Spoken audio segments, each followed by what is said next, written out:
जातीयवादी अपर पोलीस अधीक्षक आशित कांबळे हा मला पोलीस कोठडीमध्ये जातीवाचक अश्लील वाईट शिवीगाळ करून अमानुषपणे मारहाण करून हत्या करण्याचा प्रयत्न करणारा मुख्य आरोपी आहे।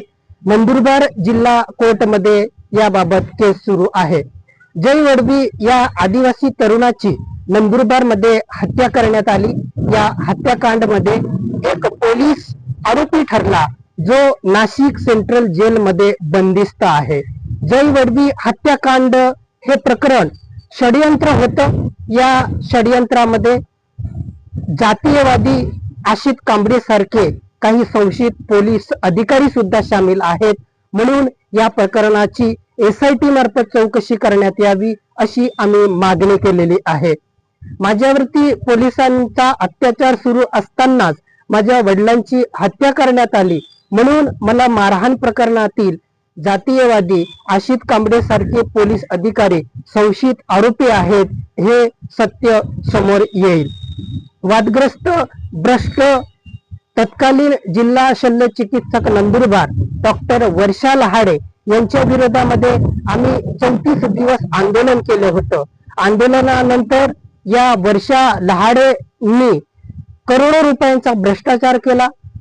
भरतीमध्ये उमेदवारांकडून पैसे घेतल्याचं प्रथमदर्शनी समोर आल्यानंतर या भ्रष्ट जिल्हा शल्य चिकित्सकाची नंदुरबार जिल्ह्यातून धरणगाव येथे अधीक्षक या पदावरती पदावनत करून बदली करण्यात आली।